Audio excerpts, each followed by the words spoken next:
Right now we're in Gadsden, Alabama. It's about an hour north from Birmingham. This is Roy Moore's hometown, and this is the mall that he was reportedly banned from while trying to pick up underage girls. So we're gonna talk to some people inside and find out what they think about Roy Moore. I don't believe a word of anything against him. The reason I don't believe it is that he's been in the public eye for so long and been in so many controversial situations. We're talking about years and years. Why did it all of a sudden just pop up? I don't know why. Like I said, anybody in Washington, D.C. or anywhere else can try to tell us how to vote down here. We know the man. And I think he'd make good choices that folks like myself would probably make. I came to Alabama to find out what people here think about former Chief Justice Roy Moore and the choices he's made in his life. How could a twice-fired judge with multiple sexual assault allegations be voted into the U.S. Senate? What some people said here surprised me.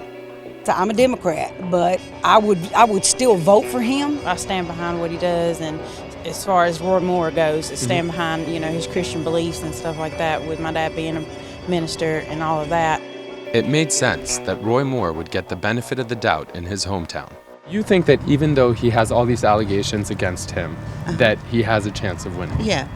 Really? Yeah, because this is Gadsden, Alabama.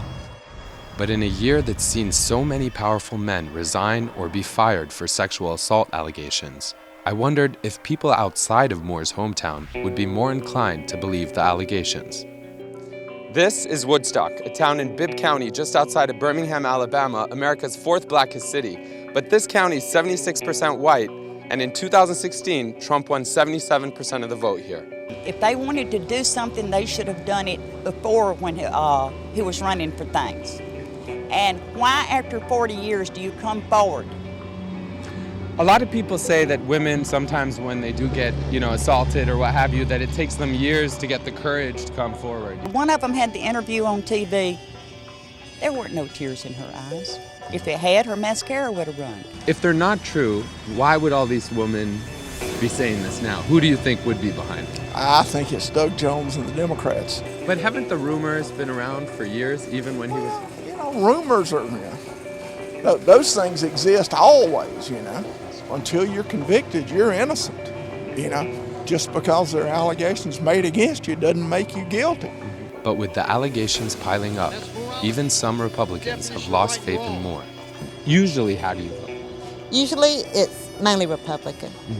I'm a woman, so of course, you kind of lean towards a certain way. And whenever you know the pain, there's got to be something there. No one's just going to sit there and make it up in tons of them, different ones. Normally I don't talk politics or religion, but I know just enough about everything that's been out there that I know enough not to vote for Moore. Because of the allegations? Absolutely. Absolutely. There's got to be some truth to all of that. Not all of it, but some of it. But it's just enough for me. For a lot of people, Moore's image as a man of faith is enough to win their vote. An image built on his decision to defy the law and install a statue of the Ten Commandments at the state courthouse. It got him fired from the Alabama Supreme Court, but still wins him a lot of respect today. How many people do you know would lose their job over fighting for the Ten Commandments? Why Moore? Is because he stands up for what he believes in. He does what the people voted him in for, his rights, like the Ten Commandments and everything.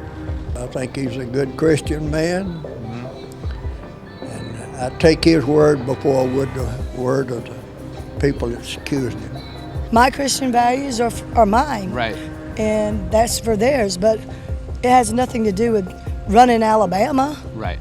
Running Alabama is what can you do for us? Right. Even though her husband wouldn't talk to us on camera, he told us he's voting for Moore because back in those days, what Moore's accused of was normal. Do you think there are people who believe it, but who still might vote for him because they just don't want Doug Jones to win?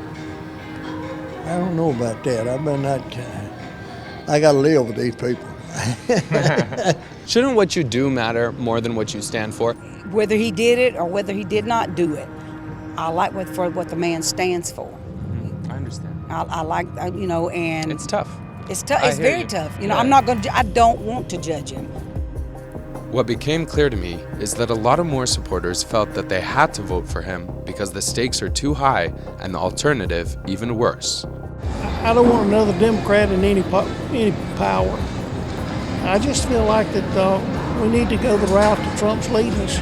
I believe he's a fair and honest man, so that's that, and I don't want a Democrat in office. Because we need his vote in Washington because he stands with what Trump is for. Whether it's his views on race, women's rights, LGBT rights, his views that Muslims shouldn't serve in government, Roy Moore has a history of hate. You've got to get all the facts. You've got to look at it. You've got to look at the time. And usually you can look at their face, and if you got that feeling, then you know something's there. When you look at Roy Moore's face, what do you think? I believe there's something there. Whether it's all true or not. But even if there's one that happened to, then it was still wrong. But in a deeply evangelical and racially segregated state, Moore's got a solid block of voters rallying behind him. The question is, will it be enough? Hey, it's Ahmed. So if you like this video, be sure to check out all the other awesome documentaries and videos on this channel, and tell us what stories you want us to cover, and be sure to subscribe to AJ Plus.